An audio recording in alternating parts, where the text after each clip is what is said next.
Well, hello everyone. Thanks for joining us for our first National Programme Roundtable. My name's Adam Wilgan. I'm your host today. Quickly, before we all get started, if everyone can hit that follow button and the notifications, you will be getting a few more of these over the coming week, so we'll give you some notifications to stay tuned for that. What we're going to do today is we're going to introduce some of our national program head coaches, some other coaches that are involved with the programs. Snazzy graphics, yes, thanks very much, Pete. I appreciate that. So first of all, what we're going to do is we're going to pull some of our guests in. So first, Wayne Hill. Hello, Wayne. How's it going, Adam? Great to be here tonight. I'm good, man. Thanks very much. Just for everyone watching, because we are over multiple different pages tonight, could you give everyone a quick background on yourself? If they've watched our show, they should know who you are by now. If they've actually followed American football, they should know who you are, really. Yeah, they're probably a bit sick and tired of me, unfortunately. But for tonight's purpose, I am the head coach of the Great Britain Student Programme, but also I am the president of the British American Football Coaching Association. So between kind of myself and Mike Callan, we've been able to work with yourselves in pulling this together of all the programs working together to enable this clinic and roundtable program and venture to go ahead. Yeah, I'm really looking forward to it, to be honest. And I think we should start inviting some more of the other coaches in here, so we can get to know all the coaches for everyone. So I'll invite Michael Cullen first of all. Hello, Michael. How you doing, Adam? Thank you very much. Glad to be here. Thank you, Wayne. Just for those who don't know, I'm Michael Callan. I'm the head of national programs for British American football. So thank you very much for having me on tonight. Glad we could get most of our head coaches here to contribute to this first roundtable, first of many. So thank you for putting this on. I appreciate it. Thanks very much for joining us. We'll go straight away to the next one. We've got Dean. Hello, Dean. Hi, evening, Adam. Evening, Wayne. Michael, how you doing? Let's go, Dean. So, for those that don't know me, I'm the head coach of the women's flag football GB team. I've been in situ for 2 years now, although most of it's been spent off the field because of COVID. Just preparation. Next one up, we've got Chris Stone. Hello, everyone. How's it going? Evening. Evening. You're Chris. Give myself a quick intro. I'm the new head coach for the women's national program, I suppose, from a contact perspective as opposed to Dean with the flag. Also the head coach at Queen Mary University and coach defensive backs for the London Warriors. So do a little bit of everything, but very excited about this new role. Been in it now for about 2 weeks. Yeah, what everyone doesn't know, Chris, is you're going to become an admin on this page and you're going to be running this soon, aren't you? Yeah? Apparently I opened my mouth. He's a rookie, so he gets to do that, right? Yeah, that's what it is. Next up, we've got Jason Scott. Evening all. How are you all doing? How's it going, man? Good. Yeah. I'm Jason Scott. I'm the head coach of the men's national program. I'm formally wearing my GB hat tonight, but I also am the head coach of the University of Nottingham and North Phoenix programs. Brilliant. Thanks very much for being here. Next up, we got Fab. Evening all. Good to be joining with you. I have had the privilege of either working under as a coach or playing under as a linebacker predominantly. Most of the coaches on tonight's call. Currently linebacker coach with the GB under-19s contact team. So yeah, that's me. Speaking of GB under-19s, next one up. Nelly, there he is. So the best, right? Best of last year. Best looking to last. My name is Neil McMaster. Pretty much everyone knows me as Nelly. I'm the head coach of the GB under-19s and under-17s contact teams. And I used to play with East Kilbride and coach at Ouse Valley as well. So, Wayne, what I'm going to do now is just going to open this up quickly, is to ask, what are we all doing here? What is the purpose behind this? Yeah, this actually was a bit of a brainchild as part of our BAFCA 10-year working group. And we've been working now since November with a group of 16 coaches across all codes of the sport, looking at the vision for not only for the coaching association but also for BAFA as a whole. And one of the things that we were talking about, and one of the things was discussed there, was how the national programs could kind of come to work together to showcase and share the expertise and the knowledge that are within all of the national programs, but also to try and raise the profile of the national programs to enable us to really reach all of the coaches and all the players out there in the BRITBALL community, whether that be adult, women's, under-19s, flag, university, so we can keep engaging with those players and coaches because we need those to help us recruit and develop our programs moving forward. So that came out of that working group, and then I approached Mike about that, and then we were able to get the coaches together, and it's been a bit of a long process, but we're now in a position where we can have the round table structured on a weekly basis, and we've got all of our coaches across all the programs completing clinic footage ready for our Technique Tuesday and Fundamental Friday clinic videos that'll go out on social media. Yeah, so like you have just heard there for everyone watching, if you guys can go and hit the notify button on the BAFCA page, you'll see those videos going out on a Tuesday and on a Friday. And then we're going to come all together and discuss everything that all the videos are showing on this Sunday. So go hit that button there on that page just so you can keep up to date. We really don't want you missing these videos. The next thing, obviously, Mike, welcome to the stream, by the way. Thank you very much. Hang on, guys. It's a pleasure. Oh, no, sorry, the other Mike. Sorry, I got Michael, yeah, not you, mate. You can go if you want again, mate. Michael, so what? Obviously, he's actually gone as well. So, what's your thoughts on all the program coming together and things? Because obviously for us, we're over the moon that everyone's pulling the right direction. Yeah, I think that's one of the things. We've been working on this for a little bit, as Wayne said, but one of the major things is really come together as a national program and not being all out in separate satellites. I want to bring all the coaches together. One of the things is to make sure that everybody sees who we are and sees that we're working together and pushing going forward. We got a lot of great minds out there and talent out there, and we want to make sure that we're trying to access it or get it to be accessible for everybody. And I think that's one of the great things. COVID's kind of sped this up a little bit.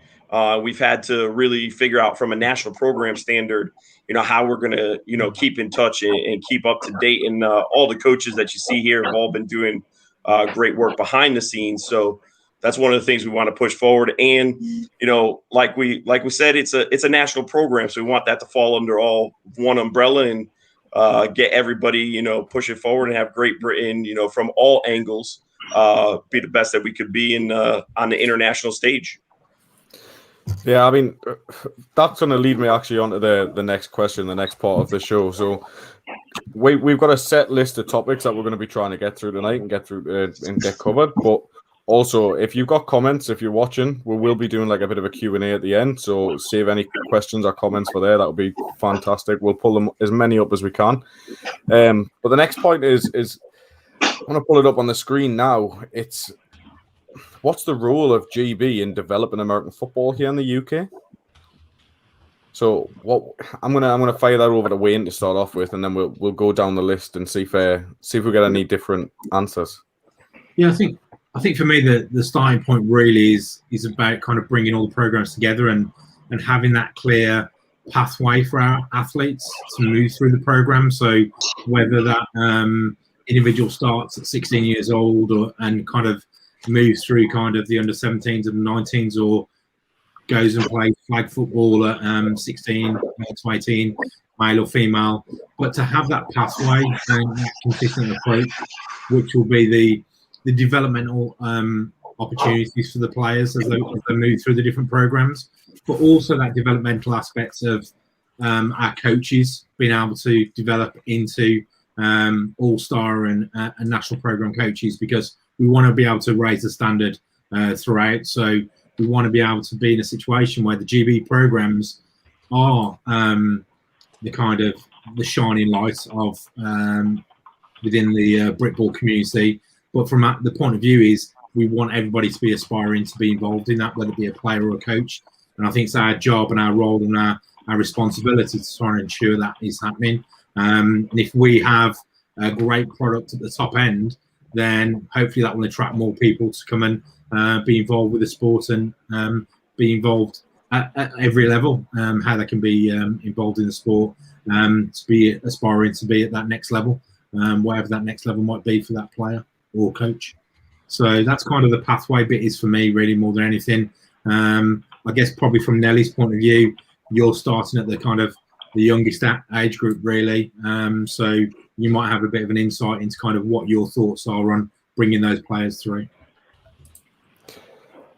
Yeah, let's shoot that over to Nelly. For us, it's splitting up our two teams. So under 17s for us is called developmental team, and under 19s is a performance team. So we look at, as best we possibly can, we want to get kids in to the under 17s program, spend a couple of years there where we can focus on fundamentals that we want to use, playing 11-on-11 football, which they don't do, because they're the biggest hurdles we have to playing and competing. So yeah, we want to start over the next couple of years to work with clubs more, be more open about what we're doing and, you know, the fundamentals we're using and how that relates to the 5-man game and the 7- and 9-man game that they're playing. You know, we should be working with these guys, not against them. And I think that's coming along. So yeah, we want to, the longer they're in the program for us, I think the better it helps everyone, because they get better exposure to better players and to you know, more 11-on-11 football and techniques that are used in that. Dean, what's your thoughts on it? So I think for me, it's about working hand in hand with BAFCA. You know, there's a big push at the moment in the sort of backstage of coaching development, especially around the flag community, which has sort of been left to its own devices over the years. But I think, you know, from in the last 12 months at least, there's been a big push from the guys at BAFCA, and reaching out to myself and a couple of others as well, involved in the GB setup, to really develop a pathway for coaching staff to improve, learn, and then I guess take that back into the community, to share that knowledge. And then from there, that flows down to the younger ages, you know, into schools. There's been a push for flagging schools recently. If we can share that knowledge, it trickles all the way back down to the kids, who can then come through to any of the sort of pathways into football, whether it be under 17s, contact, male, female, or flag at slightly younger. So, you know, teaching, guiding, encouraging coaches and coach development for me is one of the big things. What about you, Chris, or Jason, whoever wants to jump in? I'll go, Jason. I guess for me, in terms of where the GB program sits in terms of developing the sport on a larger scale, it's pretty much at the core of what I believe in. I spent a lot of my recruitment process talking about building a sustainable product. So for me, you know, I look at the top of the funnel when it comes to the GB National Women's Program is really like almost having a trickle down effect. And for us, I think with the women, it's building greater participation. Wayne kind of talked about building pathways. So for me, it's as much about player development as coach development. And one of the things I've been trying to do is highlight some of those, you know, former really key players, you know, someone like a Joe Kilby that's been around the program, and bring them along into the coaching stage. Because I think one of the things that's really fundamental in some of the conversations I've been fortunate to have with, you know, some female NFL coaches, is that there's not enough role models for young girls to kind of take up participation. So for me, I want to build this perpetual cycle of, we're taking girls into the national program, elevating them in their playing skills, but also build an experience that is so rewarding for them that they want to give back. But then also, once they kind of reach that level of retirement, helping them in their coaching development stage and hopefully go back, and then they represent a role model and a pathway for young girls to get involved. So then we can sort of build this cycle where hopefully we can develop these first set of girls through, which in turn, develops the next coaches. They go back and they sort of develop the next stage of girls. They feed into the program. And now all of a sudden we've kind of built this perpetual, cycle that rolls over year after year. So for me, without getting political, I don't think trickle-down economics works, but I do think a trickle-down sort of football approach using, the women's program as being the catalyst for that change. It's really kind of at the core of what I believe in and what I'm trying to establish, beyond what's just happening on the field. Perfect. Cheers for that. And Jason? Oh, thanks, Mike. Good to have you join us and chip in. No, thank you. No, sorry for being late, guys. The key word for me is aspirational. We need to make sure that the GB programs, whether it's flag, women's, contact, under 19s, under 17s, or students, it has to be aspirational. It has to be something that people want to be involved in, either as a player or as a coach. I think pathways are really, really important. A young person joining the sport at 14, 15, either through flag or through under 6, under 17, should be able to see and track their progress all the way through every age group, through to the GB national programs. I think having that clear pathway and the motivation to do that, the GB program should be the elite. Now, I was asking in my interview process, what does it mean to be elite? And I think the national programs has to be the highest, the pinnacle of the game in the UK. Everyone should want to go and play for GB. And I know there's a bunch of issues why people may not, the best players may not be able to access those programs. But I think that it should be the aspiration for every person to wear the GB jersey and be proud to represent their country. Surely that's every child's dream is, whether it's in the Olympics or playing for your national program. I knew I grew up wanting to represent England or represent Great Britain. So I think it's really, really important to have those sort of things. And I think the role of GB is to be spokespeople and figureheads and be a shining example and go out into the communities and go out to national league teams and say, look, this is what the GB program is all about. We want you to be involved. We want you to access the national program. I think coaching is a really good, strong point. I think if the national program coaches go out and coaches and bring people on and we're an open book, and I think the whole point of these roundtables and all the things that BAFCA are doing in conjunction with GB is awesome. And we just need to do more and more of that. The big thing, I think in the UK is we need to get more coaches and get more coaches working at a higher level.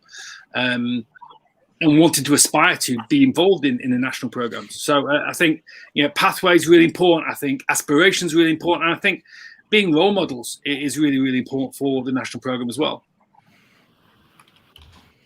100%. Great answer, Jason. Thanks, mate. And thanks for digging me out. It's always a pleasure, mate. And then Fab. Yeah, so, obviously these guys have really highlighted, and Jason's pretty much summarised it in that last piece, the pathway for players to be able to see and for coaches. Dean highlighted that the same pathway needs to exist for coaches. From my perspective, the background I came from was a professional strength and conditioning coach.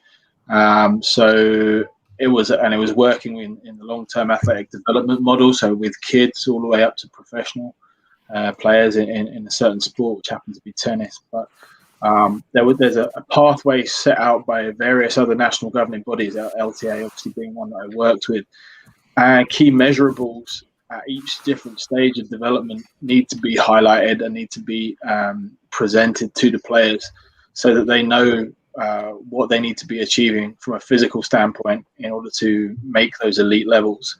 And that's something that has been in conversation with Wayne, Michael, Neil for quite a while now, and an opportunity is with this forum, with this platform of bringing the national program coaches, is to develop that and put something out there for players so they know how they can go. And Jason highlighted it needs to be aspirational. You're looking to compare ourselves to the elite levels that we watch on a Friday, Saturday, Sunday. And that's where we need to be as a national program. I think if I could just jump in there, guys. Sorry, just one of the things I think is really interesting to highlight from what Jason and Fab have said is that I think it's the understanding of the level as well is really important. And that's from kind of a coaching and a player point of view, because we need to be really open and transparent as national programs. But we also need to be, that will help us with coaches being able to come and observe the programs and seeing what the standard is like as a national program coach, and actually seeing what the standard is like as a national program player. Because one of the things that I know I've experienced when I've been on the GB adult program and GB student programs is that when it comes to those trial processes, players are coming along and they don't really understand what to do at trial or what the level is and how they need to perform. So one of the things about the development process that we need to focus on is the ability to be open and transparent and to be able to share what our understanding is of the level of competition that we're expecting, the level of athlete, the level of commitment for both our players and our coaches. And I think that's to be able to showcase that at conventions, at clinics, and going out to practices. That's going to be really important for us moving forward. Just real quick to kind of summarize from the national program standpoint of overall point of view is Jason's hit on it, Dean's hit on it. We're talking about turning this to, trying to develop to a professional level, whether that's, the Olympics, as progression for flag football, or whether it's to any other, professional standard. And it's not just from the national program. We're going to open those pathways. I know there's people that are, putting in questions about cost and things like that. Yes, those are all things that'll come into place, and there will be things coming out to lower that to get everybody. But what the coaches at the national program will also be held to a high standard. We want to make sure that whether or not you come and see a men's contact or a women's contact or a men's flag or under 19, that everything that you see at those practices are things that the coaches and we're upholding at all practices. So you don't have to get to, just a contact practice. Everything that we have as our DNA, in the GB program, we want to be linear across everything and streamlined. So then that feeds down to everybody that could come and observe. And really, if it is an observation at a GB practice and you'll be like, okay, I could take that back to my club, or I could take that back, or I could learn one thing, then we're succeeding in that practice. So as a national program over 10 years, we want to focus to get into those professional levels. And like Wayne and everybody says is, what is the expectation of being a national program coach and a national program player at any level, and what you need to get to the next level. So talking about what it takes to get to those levels, what's the importance of measurables for elite athletes? What's the importance of that? I'll fire that over to, we'll go Nelly first.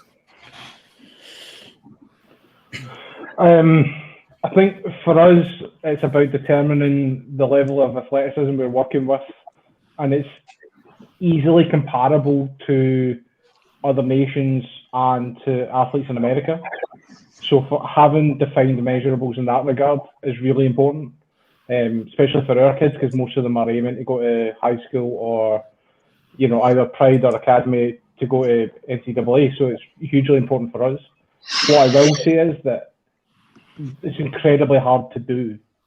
Like, you can't just turn up and run a 40 and run a 3 cone drill. Like, you need to practice these things and work on them, and they take a whole load of time. And I don't think historically we as a program haven't done it, and I don't think athletes take it into consideration as much as they should about that. Because it was something we've looked at, and just the practice time to get them good at it outweighed the benefits we were getting from it. But I do think it is massively important. Yeah, but this is where we're having this discussion now. So if you're just saying that you just need to have X, Y, and Z to compete against people from this group, obviously coaches, you guys only get a limited number of time with your athletes. Like, their local coaches have got them the majority of the time. So surely if we know what you are wanting to get to, that's where we're trying to do in our time. We see them guys more. From a national program standpoint on this, we are looking to develop a yearly national program combine. So that is something where we can use as a baseline every year to build on. going forward. I know the coaches, but that from my point of view, putting that across, there's two reasons behind that. There is the preparation for CFL combines and things of that nature, but it's also to get a baseline numbers and to improve on and build on. And once that becomes, something of the norm, all right, that'll be different things in which we can, a different aspect or one aspect that we can use as identification. I mean, there'll be, there's a number of ways to identify talent in American football. Obviously, combine numbers and things of that are one of them. I know that the coaches have views on that as well, but from a national program standpoint, we are looking to get a yearly combine for all of our players. For me, I think that's absolutely fantastic. Obviously, especially for the younger guys that are maybe wanting to stack themselves up against what's going on in the States. Like, I think that's fantastic. Jason, what about you? Yeah, I think like Nelly said, it's an international recognized benchmark, isn't it? You can extrapolate your 40 time, your bench. It's internationally recognized measurements, isn't it? And you can compare those, and it's really useful, like Coach Callan said about the CFL and players wanting to go on and play, abroad or go to the NCAA and etc. So that's really, really good. For me, I think the things like the combine show how hard people are willing to work. It's not necessarily your final score, but it's how you progress and improve throughout the process. So making sure that, if you run a 40 time in January, is it better in March? Is it better than June? Making sure there is tracking. And like you said, as national program coaches, we don't get to see the players very often, and when we are seeing them, it's more time to focus on, install and go through playbooks and scout and things like that. We can't be worried about strength and conditioning at our sessions. We need to make sure the players have the integrity to go away and take care of that business itself. So by using combine and using those measures, we can say, this is what we're looking for. These are the specifics of the situation. This is the benchmark, an internationally recognized benchmark. Now, I will caveat that with some of the best coaches, some of the best players I've ever coached didn't leap off the field, leap off the page with their combine scores. I think there is a degree of football IQ that needs to be involved, and coaches need to watch tape and to identify talent that, Jay Rice didn't run a great 40. Tom Brady's combine scores are famed, which is why he slid so far. So football IQ and watching game tape and game speed is different from the combine, but I think the combine and the measurables in terms of benchmarks, in terms of tangibles are really, really important. I'll jump in on that. I would. Oh, sorry. I was just gonna. No, go for it. I was coming to you anyways. Brilliant, perfect. I just had a sense. I kind of agree, kind of where Jason started ending up on that. For me, I think I, like other people, dream about being a football NFL GM, and for me, when we talk about combine stats, those should be sort of a confirmation of what you see on film. Because for me, it's one of those things. I think particularly if we're looking at European players, trying to go over to America, things like that. If an American coach is watching film, he can see someone's an absolute baller, but it's going to be those measurable times that let him know, in what I've seen, does that compare to what's in America, or is he just looking really good because of the competition level? So I think it's sort of, you can use measurables as a way to confirm what you see on film. But I would also go back to sort of Jason's point. I think anyone that's in this room has had a guy that has had incredible measurables, but didn't know what he was supposed to do, and therefore was not a good football player. So for me, I put football IQ at the top, and for me, the measurable bits is more to confirm what you see on film. If a player dominates on film and then has really good times, then that what you're seeing isn't a reflection of the competition they're facing, but it's because that player actually does meet kind of those benchmark standards. That to me is how I would prioritize things. And it's really for those guys trying to go to America to try to confirm, like I said, what's on film matches up with the actual level of athlete that they truly are elite. Yeah, maybe that's my problem. I've been running too fast in my 40 times. I think that's my problem. I knew it. I knew that was what was. Maybe it's the film. Dean, over to you in your area. Yeah, thanks. So absolutely agree with what Jason and Chris have just said. The measurables are there, but football IQ comes in on top of that for me. I think with flag,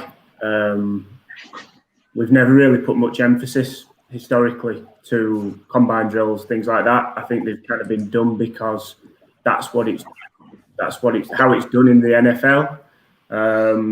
I know in this year though, we have started implementing some progressional style activities for the team whilst we are in lockdown. Basically, so the coaches, like Jason said, can track S&C away from camps, because we don't have the time come camp to be running laps and things like that. It's important that we get to see the progression from the players throughout the year, that they're putting the effort in, they're maintaining the necessary athletic levels. But also looking forward, I think putting more emphasis on them having an annual combine, as Mike spoke about, is key to allowing us to start sharing resources across all sort of faculties. From flag players becoming contact players playing for flag, and the youngsters coming through the system as well into whatever output stream pathway they want. We can track their progression right from a young age throughout the course of their journey, and help encourage and develop that going forwards. Perfect. And finally, Fab, your thoughts on it? Yeah, I mean, the guys have raised some really good points. I'll just draw on some experience from other sports. So UK sport have historically ran various nationwide recruitment processes to identify, essentially for them, freak athletes to then go and pigeonhole into sports. So that's really like the combine can bring in people. The NFL Academy does it. You haven't got to have played any kind of American football before. Can you put the measurables on a piece of paper and we can then work with you? So there's that aspect of the combine, which is really, really important to identifying potential players outside of the sport itself. I completely agree from a football coaching perspective. You've got to know how to play the game.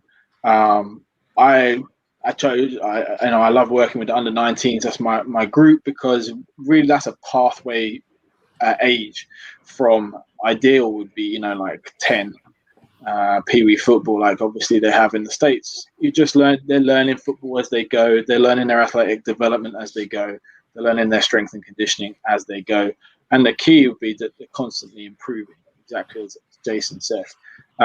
Combines are great. It's a wonderful showcase on the TV.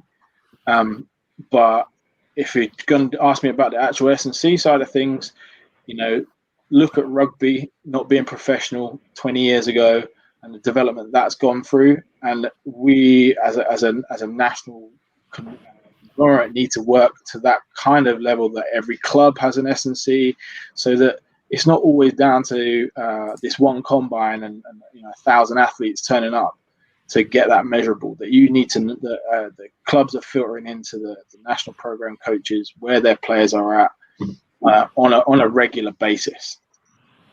Combines provide a snapshot of where it is. And then lastly, across Europe, the known best leagues are Germany, Austria, the Nordics. And there's no real reason that if we elevate the standard of player with this type of measurable in the UK, that the UK league can't become something that's more attractive to bring players into, at which point players coming in, either from the UK or from abroad, know, hey, this is the standard that the players are at in this league. Yeah, perfect. And in a modern world, I think, Wayne, you had a point in terms of a modern world. How is it best to capture this and signify this as a player in the UK? Yeah, I think trying to just summarise kind of what all the points have been made, and I completely agree with everything that's been said, is the fact of, yes, the combines are great, but it's actually the continual tracking and monitoring of our players through that process, because we want to see that from 1 month to the next, that the players are progressing and getting better. And I was very lucky a number of years ago to be on the IFAF World team, and we had players from all over the world, but they were in the program for 6 months, and every single month they had to upload their results. So whether 40 time, their bench time, different exercises that were put out there, it helps to upload that, and the coach could track that throughout. So it's one of the strings to the bow, the combine, to be able to identify players and look at those measurables. But no matter what player it is, we want them to be progressing both on and off the field. And that's going to be really important for us all moving forward. Because I think it's also an education process for our players, that it's not just about kind of how much you can bench and how fast you can run. It's actually, for us, where we need to get to is to look at actually what are the measurables for an athlete in the UK, because they're not going to be the same as an athlete in the States straight away. And we've got some kind of data that I was lucky enough to work with Fab through GB student program, and we have some data of all the measurables that we undertook there, and we have some averages for kind of what are the top end linebackers and running backs at GB student level, what they were running and lifting and so forth. So I think that'll be important for us to track as we go through. And I think one of the ways that we'll be able to do that, and it's a starting process for us, is we're starting to look and work with a company called Archon. And there's some information gone out about kind of combines through Archon and starting to do some exercise and activity to compete there. However, I think for us as national program coaches, to be able to have a strength conditioning program that the players are reporting into on a regular basis, that we can then assess those players on and track and monitor them through, that's going to be really important for us. But then also from that talent identification point of view, if every player in the UK is taking part in that kind of Archon combine program, then we're able to see actually if there are any athletes out there that we need to have a look at, because the Archon program is not solely based on the top end numbers for how fast you run and how much you lift. It's actually based on your height, weight, body ratio. So that makes a big difference to kind of the information that will be pulled together. But the other point of that is, and I think the education part for our players is, we really need to make sure that our players are focused on their flexibility and their kind of power transfer as well, because there's no point in lifting all those weights and running that fast if you are stiff and you can't utilise it on the football field. No, perfect. Cheers for that, Wayne, and thanks for summarising that for us. It's really useful. I think the next point would be, what's the importance of community within BRITBALL? So I think, as leads of the national programmes, how important is it, one, to champion this, and two, is there an importance for it within BRITBALL? And let's go to Mike Callahan first for that one. The community is important in everything that has to do with with British football. So not only in the national program developing a community, and that's kind of where we're going now, as opposed to being satellite teams or feeling like flags over here and everybody's competing for the same resources. As everybody coming together and realizing that we're in this for going forward for the success of everybody. I think Dean pointed to it in the last question is, as we go through these pathways, we might have players in our community, in our British football community, that are started out in contact because they didn't have a pathway and actually are better suited for flag, or those that started out in flag that are better suited for contact. And where can we go in and get those individuals?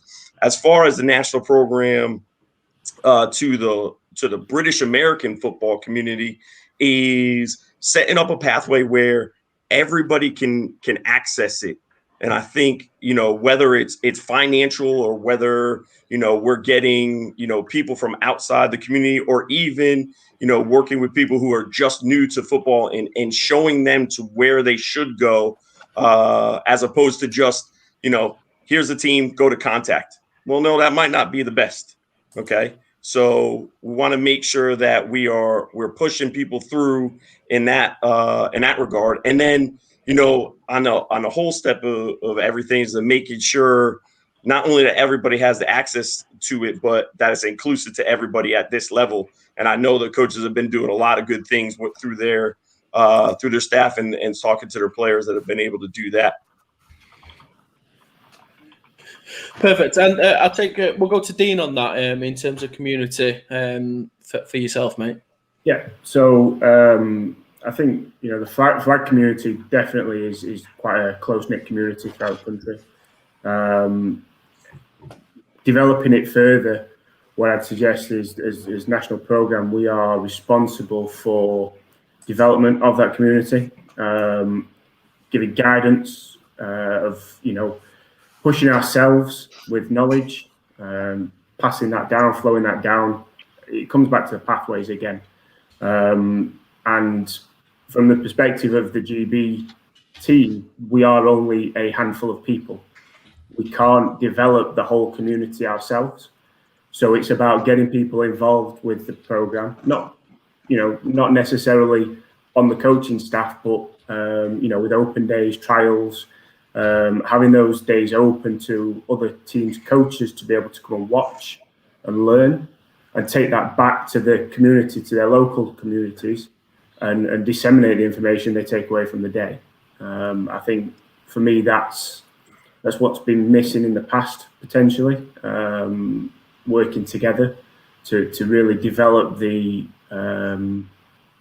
lower echelons of the community, the younger age groups, and sort of pulling them along with the national programme as we move forward. Nelly, what about you? Obviously coaching at under 19s and under 17s. Is there like a push for like social media community? So do you guys like have a big push on socials or anything? Or do you have like the guys sticking together in those sort of groups? We don't have a social media. We want to have a bigger social media presence than we do. That requires some know-how and time, which at the moment is lacking. When we get back to normal, I mean, obviously at the moment everyone's got loads of time, but like when we get back to actually playing football and organising it, I think community is really important, mainly because we're a representative team. Like we should represent the communities that form our BRITBALL community. So, like I think it's important. Jason spoke about it before, and certainly we've done it where we've been out and we've scouted teams and we've spoke with coaches, and we go to tournaments and we just watch. We've been at every finals day for the last 4 years, so that people understand that we are there to represent them. They get that feel and that connection between our staff and the BRITBALL community.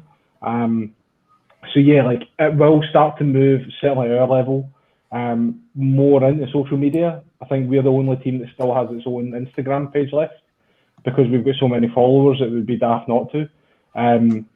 But yeah, like it's going to be important. But I just think it's really important that we maintain the links with the community that we've got and continue to build on that. Go on, Mike. I was gonna just to whoever wants to pick this one up next, actually, probably Jason. What about the presence of your players on social media and that kind of community? Do you guys from a national level have a standpoint in that and how they should be representing your teams, or what's your thoughts on that side of things? Yeah, so I'll touch on that. I'll come back to Mike because I think that's a very valid question, very valid point. In terms of the community, and the opening question was, I think it's really important for the national programme to be visible, up and down the country, and to be transparent. Wayne made a great point of setting standards of what it requires to be elite. Everyone wants to be elite until it's time to do elite things. I think by going out into the community, our players and our coaches are the lifeblood of British American football.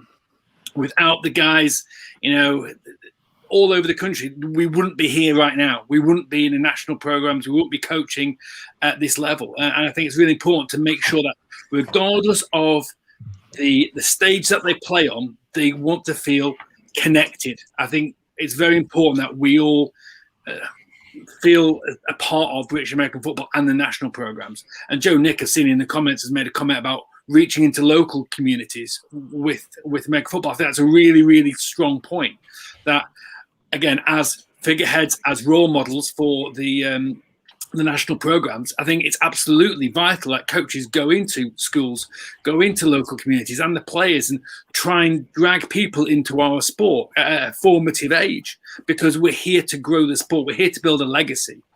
We're all here because we love American football. We want to see British American football succeed. To focus on the here and now, I think, would be very insular and not very forward thinking. I think it's really important to go out into communities, whether it's youth groups or primary schools or secondary schools or wherever, and get them excited about American football. Everyone in this room right now is passionate about their sport. I'm here on Mother's Day, talking football, and we're all giving our time to be able to promote the national program, the good things that we do. Imagine bringing that passion into people who weren't aware of American football. I think that's really, really, really important. And I think Joe Nick's made a really good point in going out and getting in to local schools. So maybe in a week before a camp, the GB national team have got a camp. They were playing a game on the Sunday, and we've got camps beforehand. Let's go into local community. Let's drum up support, and let's get stadiums filled, and let's create a buzz about what it is to be a British American footballer. And it's really good. Further to your point, Mike, about online media and everything, I want players to behave with integrity, to do the right thing. That's one of the key intangibles that I really care about. I want good people first and foremost. And whilst combines are good and football IQ, good people make better players.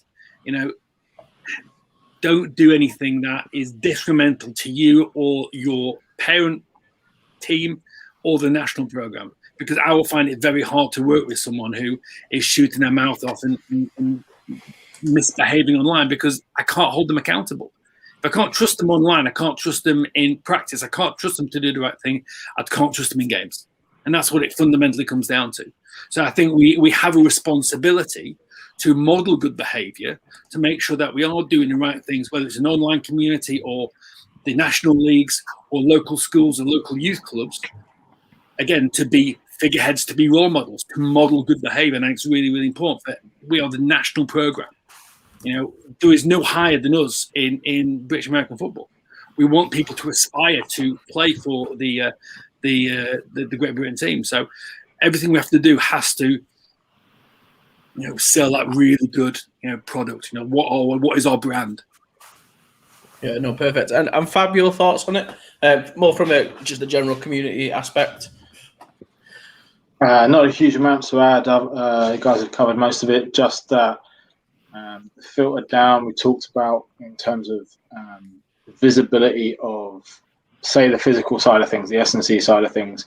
In each club, it creates its own community within each club. It creates a constant understanding that, club Div 2, for example, the clubs know that some players in their respective opponents are involved in this sort of stuff and being measured. So there's a trickle down effect to just creating a competitive community amongst the National League teams as well. But aside from that, the guys have covered everything. Yeah, perfect. And Chris? Yeah, for me, Nelly and I have had some fun on Twitter talking about what is football culture, and I hope him and I will continue to have some of these conversations. But for me, I'll make a recommendation to anybody. There's a book out there called Good to Great by Jim Collins. It's actually not a football book, it's a business book, but it's done a lot for me to be able to structure my beliefs on culture into something that I could hopefully present to somebody. But one of the three principles in the book, it's, what drives your revenue. Now, obviously, we talk about being professional, we talk about being elite, but the reality is, we are still at a stage that everyone in here is a volunteer. So that last kind of, core principle is, what drives your revenue, what drives your resource engine. And for us, it's people. So ultimately, as coaches, we need to be able to put something in place that provides value to players, that they feel like they're getting out what they put in. And then the players the same way with us. Because at the end of the day, because there's not a professional contract or say between any of us, there's almost this social contract that we build a community that it's something that we're proud to be a part of. It's a large commitment for everybody involved because, again, we're all volunteers. We're putting in a lot of time. Same with the players, the dedication they're putting into their bodies, preparing as well as their minds mentally. So if we're not building something, internally that we're all proud of, that we are equally committed to, that then isn't going to resonate with the community. Because, like I said, we are all volunteers. No one's professionals. We need the community behind us just as much as anything else. So for us, it's really important that everything we do as a program is something that we would be really proud to be having externally facing. Because I keep talking about this sort of perpetual wheel of what we want to set up with our program. Part of that is being something that's proud, that people are proud to be associated with. So that way, as we keep getting through each cycle, I think someone was talking about brand building. If we build a community internally, that builds our brand externally. And as we keep going through things, as our brand continues to grow externally, more and more people get excited about the women's program. More people want to get involved as players. More people want to get involved as coaches. More people want to get involved as volunteers. So ultimately, in creating this perpetual cycle, we need to be able to build a community, because that's ultimately, because we're not professional. As much as we strive to hit that level, we are powered by people, by volunteers, by our community. And if we're not taking that into consideration with every decision we make as a program, we're not going to be able to build that program. So for me, community and how we recognize the power of what's driving us, like, that's essential to every decision I'm going to make. Oh, that's brilliant. Wayne, do you want to sum up? Do you want to have a sum up? Just fantastic comments from everybody there. And for me, we're all in the same boat, aren't we? We love this sport. We want to be in a situation that we leave it better than we found it. And that's vitally important for us moving forward. And a lot is spoken about kind of the professionalism of the sport. And a lot of people take that as players being paid, coaches being paid. But actually, it's not. It's about holding yourself to account in a professional standards. And that's what we need to do as coaches. And that's what we need to do with all of our programs and within the BRITBALL community as well, because that community is going to be vitally important moving forward to change that participation structure at the moment, where we've got a lot of players at the top end at kind of student and adult level, but we haven't got as many players at the kind of the bottom end in the cadet and the under 17s and under 19s. And we need to turn that kind of pyramid upside down. And the only way we're going to do that is through the community of kind of spreading the love of the game and actually taking that responsibility of professionalizing the game in of how we act, how we deliver, and how we kind of interact with one another. That's going to be vitally important for us moving forward, because that kind of kid that gets hooked at 8-10 years old watching NFL football and then goes searching online for their local team or searching online for American football, they need to see positive interactions online. They need to see positive articles about British American football, so that their parents will bring them to their local club. So it's really, really important for us as a whole, from a national program point of view, from a community point of view, that we work to have that responsibility and deliver that kind of love for the game and leave it better than we found it when we all kind of leave and retire from coaching and move on to greener pastures. I mean, I would just like to say, after obviously we've just spoke about community, this week alone would probably be the first time that I felt the real BRITBALL love from the full community. Some people might have seen me and Mike got a bit of stick off one of these dodgy groups on Facebook, and I'm not going to lie, the full community came back behind. We were getting messages saying, "Don't worry about this, guys. You guys are amazing," all of this sort of stuff, and the love was really felt. So I'm just going to put it out there now to the full BRITBALL community watching. Thanks very much, guys. Honestly, it really did mean a lot. Like, you guys coming forward, it was really good. Thanks very much. Adam, can I just chip in about the importance of community real quick? Again, yeah. feeling love. You know, many of you guys know that, you know, the town with Phoenix had a huge loss recently, and it's, you know, we're still struggling to come to terms with losing one of our best friends and coaches. What has made everything a lot easier is seeing how the community has rallied around and contributed. And speaking to Dan's family, Dan's dad particularly, he wasn't really aware of all the good he did, you know, not just at the Phoenix, but in youth teams and everything. And you know, he took great solace in knowing that Dan had made a difference because of everyone kind of rallying and coming together. And that's the great thing about British American football. Newsflash, it's a ridiculous sport, right? But we do it because we love it. I have made so many close friends, and you know, one of the first things I say to rookies when they come on board was, you don't know it yet, but the best friends in your life or in this room right now on the first practice. You know, they'll be there at your weddings, they'll be there, you know, your kids' christenings, and they'll be there to pick you up when you're down. And, you know, I think that, you know, the love that the Phoenix have felt, and certainly Dan's family have felt over the last month, has been tangible, and it's been touching. And there's been a charity set up, charity donations for Dan, working, I think, with youth sport, and that's already raised over £9,000. So again, I want to thank everyone publicly from the Tamworth Phoenix perspective. I know we're kind of off a bit of a GB link here, but Dan was, you know, keen on growing the game. He was one of the first hires I made as a head coach, as the offensive coordinator. And I know he was passionate about the sport because he got so much love from it. So again, we can do so much if we work together and build this, because it is an awesome sport. It's an awesome community. And again, I just want to express from the Phoenix, you know, all our love and thanks for everything that the community have done for the Phoenix and for Dan.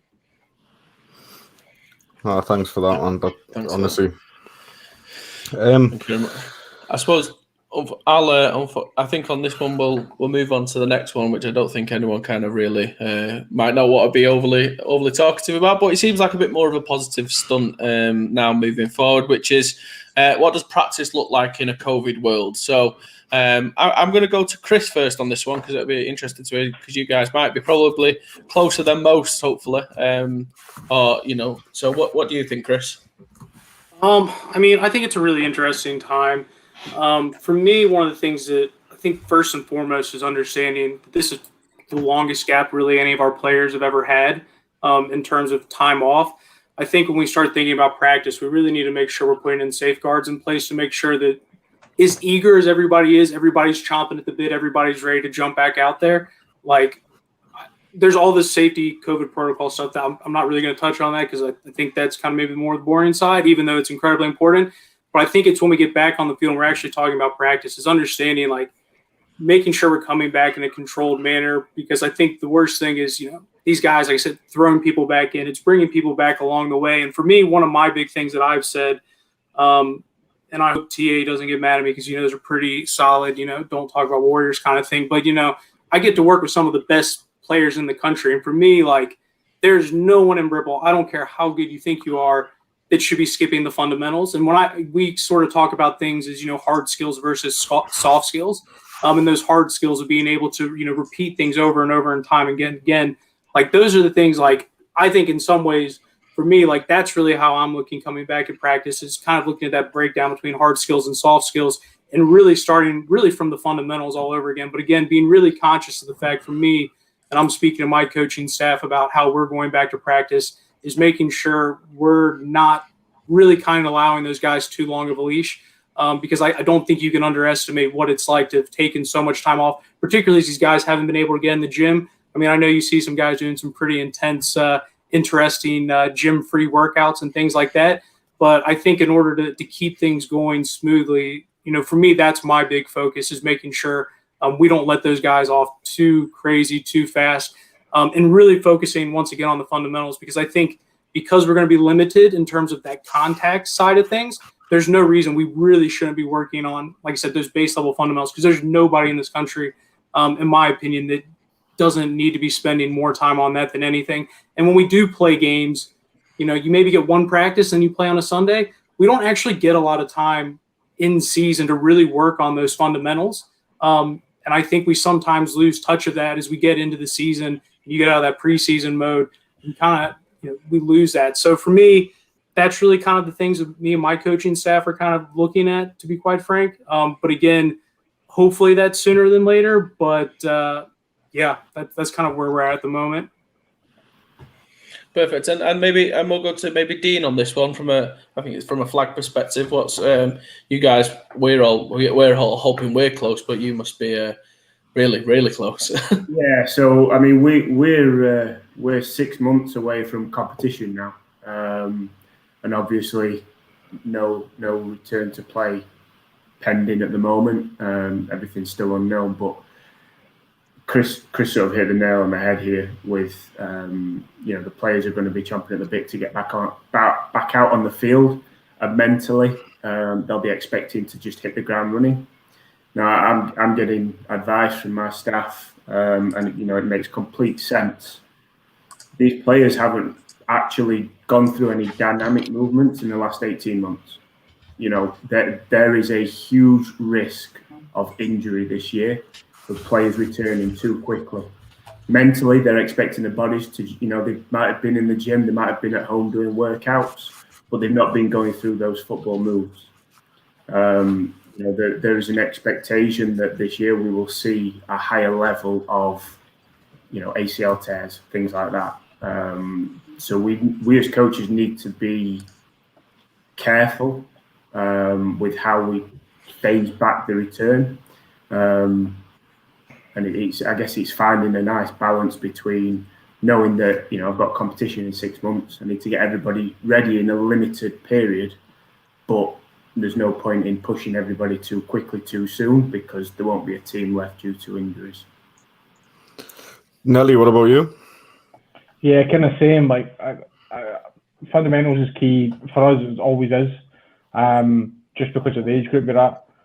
I think really limiting or managing the amount of contact and free movement they have at the start is going to be key. Probably the first practice we have back will be very, very limited amounts of team, if any. It'll be focused on, like Dean says, the kind of dynamic movements of what they're doing, just to get them back in used to it. And then we'll set an expectation that they'll do some of that stuff away from the practice field on their own time, so that when we come back to the next practice, it can be a bit more normal. I think that's kind of the route we're going to have to go with it. I would say as well, like, I don't see for a GB program, because we're national, I don't see much point in us splitting up into groups and doing stuff. Like, I don't see the point in having a linebackers camp in Birmingham, for example, because like there's 18 linebackers going to come. Like, I think that's a bit daft. I would rather wait a bit longer till we can get the whole team back and just set individual projects for each position group. Because it's just ramping up the cost, ramping up the inconvenience to just have positional stuff. So for us, we're going to wait until we can come back and practice as a team and put pads on before we come back. And Jason, what would you be saying to local coaches to prepare for getting ready to go back? I think the analogy by one of the leading scientific officers in the UK was, the great analogy that we're 3-0 up at the moment. Let's not get complacent and lose 4-3. I think we're on top of things at the moment, and last time I saw there was no COVID deaths today, which is huge. We just need to make sure that we're doing the right things. I was hugely fortunate to, again, doing my work coaching with the University of Nottingham. We had a bunch of practices in the autumn. Again, highly monitored and make sure we're going through all the weights and measures. We temperature checked everyone on the way into practice. We made sure that the groups were separate. And again, as Chris was saying, focus on the fundamental. This is a great opportunity to really drill down into fundamentals. Take this opportunity whilst it's, you kind of go, oh, it's COVID, it's this, that, and the other. Take the opportunity to dial it back, because you've got this time now to really focus on the fundamentals that you may not have had in any other year, because you're racing into the clock to week 1 in the first game, and you've got to go through to make sure everyone's up to speed and put kit on, and to make sure everyone's safe and can tackle and block effectively and safely. You don't need that. There is no countdown right now. The opportunity to work on fundamental and feet and eyes and hands and get everything right before you even put pads on. You don't need to helmet or pads or even blocking shields yet. Make sure that your feet and eyes and hands are in the right place. It's a great opportunity for fundamentals, and you can't look past. It's how you view this time in our lives. Did you get the most from it? It's easy to kind of sit on your backside and go, I can't practice because of this, that, and the other. There's every reason you can do it. My stepson's out in our close every other day, doing ladder drills, and he just started playing the sport at 12, running ladder drills and throwing the ball to himself when my shoulder's not throwing itself out. There's always something you can do. So I think focusing on fundamentals, getting your footwork right, getting your eyes right, getting your hands right is really, really important. And when we do go through the return to play protocols, make sure you do things right. Take time to make sure that things are disinfected and we are doing things the right way. Because I'm always a big fan of doing things right rather than expediently. It takes some time over instead of racing through it and try and get to the end goal, because goalposts move. So do things right and make sure we're going through the right way to do things, I guess. Yeah. Michael? From a national program standpoint and everything, and Dean has said that he's got we got an October tournament. One of the things that we're not going to do is we're not going to rush back. Okay. Well, part of being the head of national programs is there'll probably be some difficult decisions to make regarding programs and whether we're prepared for things that are coming up. But one of the things I've said to a couple staff and a couple teams already is really control your controllables. Okay. So make sure that even though, and most of the teams have been doing this, we've been having these virtual meetings. Okay. Yeah, we're going to come back and do the fundamentals and make sure we're getting into where we need to be physically. But that doesn't mean that we can't be in playbooks, we can't be doing film, we can't be doing other things that you would expect us to be doing at this time, regardless of where we are. We're not sitting back and not doing anything. But the other thing is, without contact, the national program or really haven't done anything football wise for 2 years. So, there's we've always talked about, we're player driven and we're people driven. Make sure that we're given the right experience for the right time. And the other thing I would say is not just from a national program point of view, we're relying heavily on our backroom staff for practices and things like that. But BRITBALL community, make sure, everybody's got that backroom staff and you're being vigilant. And like Jason said, we're 3-0 up. We don't want to go lose by 4-3. So do that going forward. And when you're ready to come back and, ready to play, Fab will say it, make sure, you got that program, the strength and conditioning program and everything going forward so that you're physically healthy for the long term. This is not a sprint. This is a marathon going through not only to the end of this year, but through to next year. And Fab, I'll head over to you. What would you say for guys to do now? To be doing now, the guys have touched on it. I'm going to plug my own talk next week, which is boring, right? It's just about first steps. It is the literal very first thing in terms of fundamentals. And there's absolutely no reason that you can't be practicing this stuff on any boggy, muddy field anywhere in the UK. To be working on these things, I would recommend that the players are talking with their club coaches to be feeding back into what they're doing from a football movement perspective.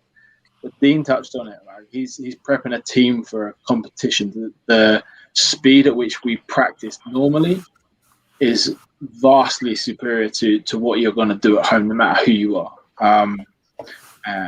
And so to say what you should be doing now, you should be improving your base level of fitness. I fundamentally disagree that we should have an increase in non-contact injuries. If we have an increase in non-contact injuries, it's because players did not prepare themselves going into this. We as coaches have a responsibility not to provide too high a stimulus too quick. But everybody's talked about that. I think, hopefully the community of coaches across the UK appreciates that you can't run before you walk in this instance. And we really do need to take it step by step and spend some time, who knows how long, working on basic football movements. It's only going to help us in the long run. And then you can work on the sport specific stuff, the little details of facing opponents and more intricate skills. But whether you are flag, whether you are junior, myself and Nelly last year, we worked with a guy called Sam Portland. Really helped us out with some body weight training programs for our junior players, because we had to provide something that if you have zero amount of kit, you can still get work done and still make improvements. So at home is not the same as on the field, but it's better than doing nothing. You shouldn't be sat around doing nothing physically. And as Mike said, there's absolutely no excuse to not be trying to get yourself prepared from a football knowledge perspective as well.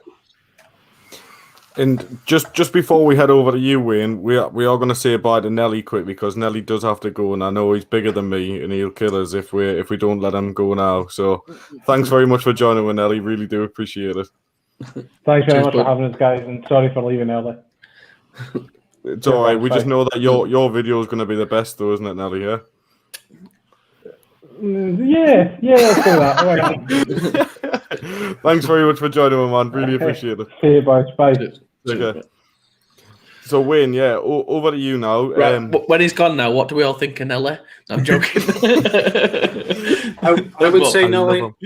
I would say Nelly and I have had some interesting dialogues on Twitter. So, it'll be interesting to spend some more time with him a little bit. I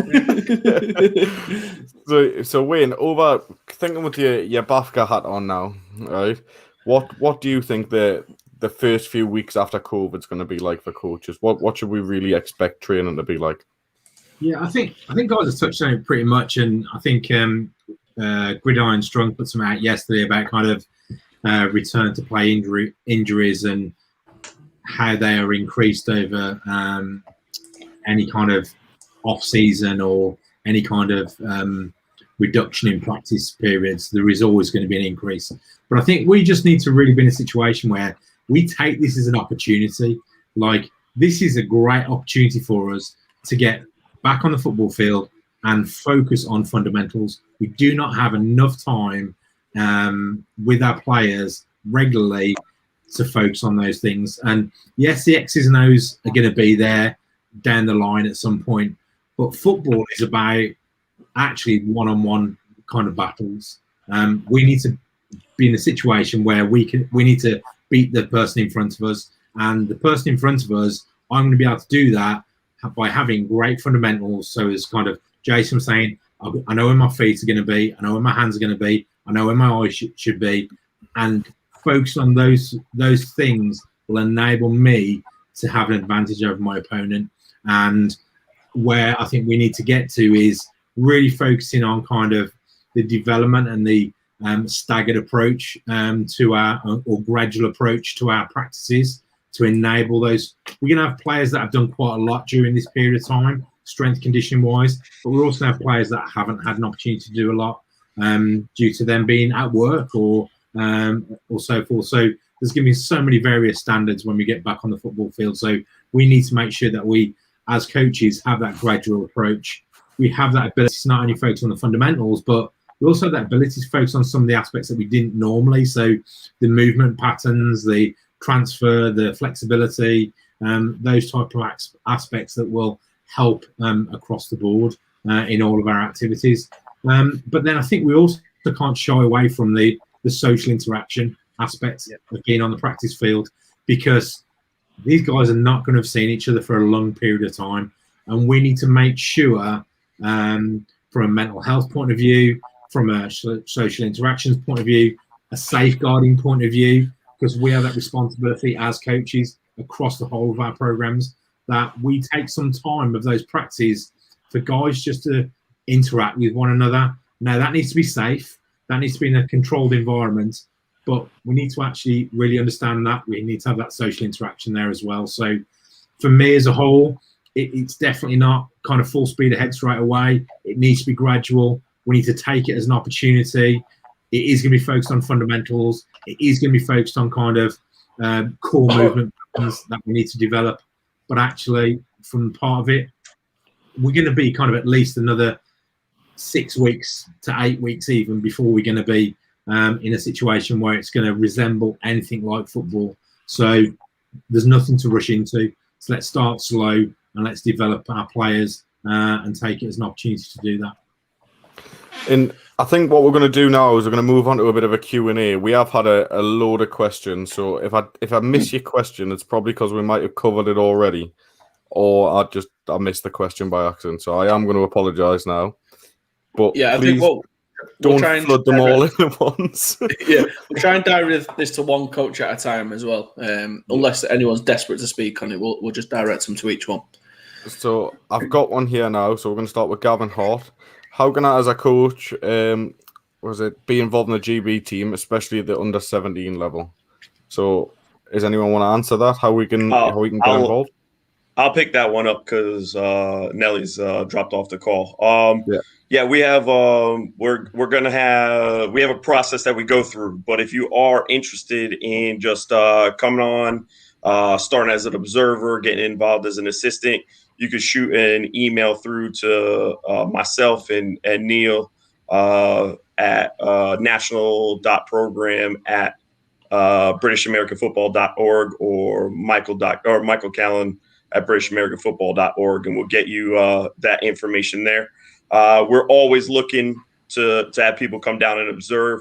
And as I said, I don't know if you were on the call before, ideally what we want to do is to make sure that whatever practice you attend, we have the focus be similar to every single practice. Now, everything you see might be different, regardless of flag or contact, but the tempo and what we're teaching, how we're teaching it, and the speed and what we're doing is all the same. So if you do that or shoot an email through, we'll get you through to the right people. Perfect. And then a bit of a double question really here, which has came from Ben and Tony, both which are in relation to affordability within the national programme. So for coaches and for players, lots of travelling, lots of cost and expenditure. Is there any plans to make it more affordable moving forward? Yeah, I'll take that one again. Yeah, there's two. Ideally, in our 10-year plan, here is the phrase that we're trying to get to is get to the venue or get to practice. That's what we're trying to do over the course of the next 10 years to make everything affordable, where we want to have everything taken care of. So players, the only responsibility we want them to do is get on to practice. Some things that we're looking into or hopefully trying to do is trying to find centralized locations, locations where we could build up relationships with universities or schools or things of that nature, so we could work things into making it more affordable. Affordability is the most difficult thing, and coming out of COVID, I understand it is a very charged topic. Obviously, we don't know some of the backgrounds or where everybody is coming from, but the long-term goal is just to get to the venue. So that's the 10-year goal. In the meantime, there'll be little things that we're trying to do to put that in place. We've had another question come in. For some reason, it's not letting us pull it up on the screen. But related question: what's your views on many British players moving abroad pre-COVID to play at a higher level? I'll jump in on that. Speaking as a National League's head coach, I'm always hugely encouraging for the guys to go and sample opportunities abroad. If they do it, more hand to their, more strength to their arm, really. I think that seeing the people, and then it's going to be controversial, seeing the people go abroad, I think the leagues are of a good standard, but I think some of the players who go abroad are going for a lifestyle as opposed to play professionally, so to speak, and to go and enjoy themselves while they're young. Certainly a lot of the players who I know who have coached are going to sample and experience a different way, a different culture. It's like having a gap year, really, I guess.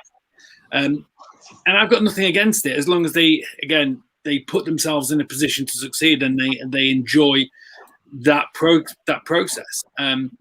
It makes it harder for them to be selected for the national programme, because when we are back practicing again, we are going to be wanting to do more practices.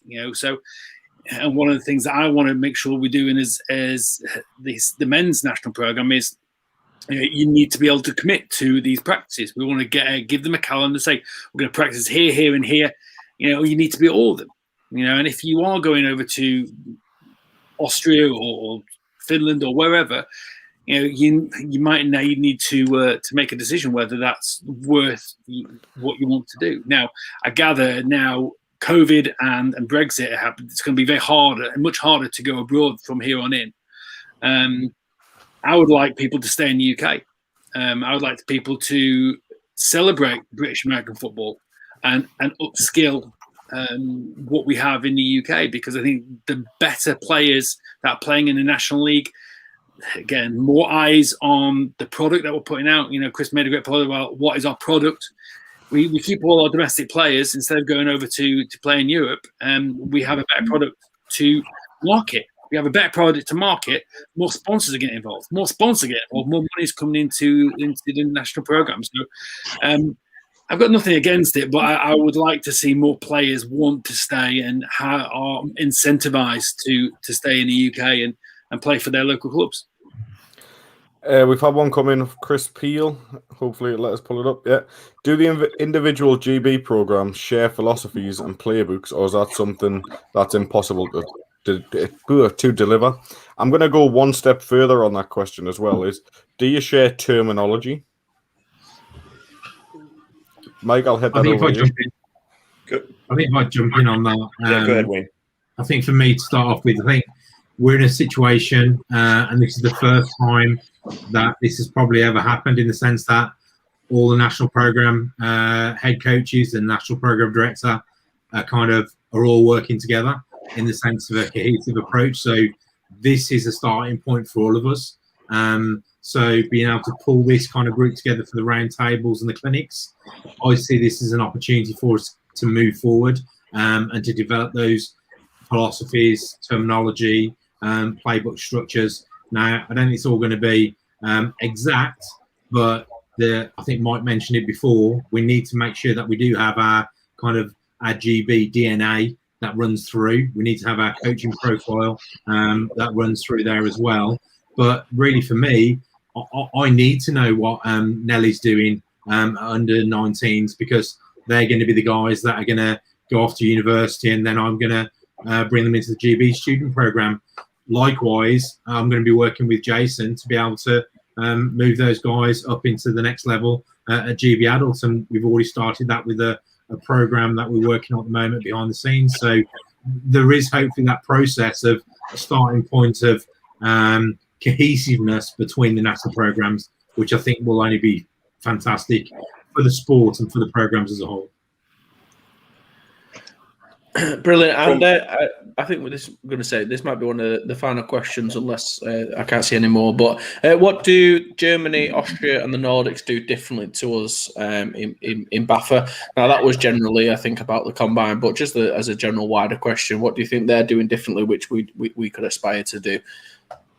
I know there's a number of things that are different. If you look at it from finances, if you look at it from the way the league is set up, there's a number of things that are different. I know from a national program standpoint, being in touch with Denmark, Finland, France, they run different aspects than we run. We have we have a lot of national program teams, so we have a lot of availability to national programs where others may not. And I'm speaking from the national programs point of view as opposed to the association as a whole. But we collaborate all the time. I know I've spoken to Dean about collaborating with flag football in Denmark. And, we've talked to France about what France is doing well. Some of it is finance, some of it's not. There was a time where we focused developing our program around Denmark, and then eventually went out in the European Championships. Our goal is to beat Denmark. So, there are different things that they do as far as costing is concerned. But I think we're taking bits and pieces of national program information and developing that for us. At least I am, to make sure that we're pushing forward the national programs. I know I've been talking to, some Finland about their women's program, and, Denmark about the flag, and just different contact and that information going forward. So I'm not sure I could speak on a association level, but I could definitely speak that's where we're looking at from a national program level. That's brilliant. Now, I just want to point up, we're going to wrap up now in a second, but I just want to say, as a coach, I just think this is fantastic that we can see all the national coaches coming together, and you've actually got a plan, and you're moving forward to develop. So I think this is fantastic. So I would just like to say a massive thank you to all you guys and all the hard work that you guys are doing. So I know we've got dates. Wayne, you might want to shout out some dates. So we've got Tuesdays and Fridays, yeah? Yeah, so Tuesdays and Fridays every week now through till June. There'll be at least a half-an-hour clinic that will go out on the BAFCA social media, on the BRITBALLIN pages as well. So each of the national program coaches are recording a half-an-hour clinic based around fundamentals, and they'll be released twice a week. Some of those sessions will be back-to-back, so there'll be an hour show pre-recorded. And then what will happen is then on the Sunday evening of that week, the coaches for that position. So this week we've got linebackers. So next Sunday we've got the linebackers coaches for the national programs invited to a round table to just come and talk linebacker play, talk about what's gone on during those videos and how they can help support each of those. So that'll work in a rotation through each of the positions, through flag football, and then moving on forward all the way through till June. Brilliant. I would just like to say on behalf of BRITBALLIN as well, we're really over the moon that we've been able to be part of this. So thanks very much.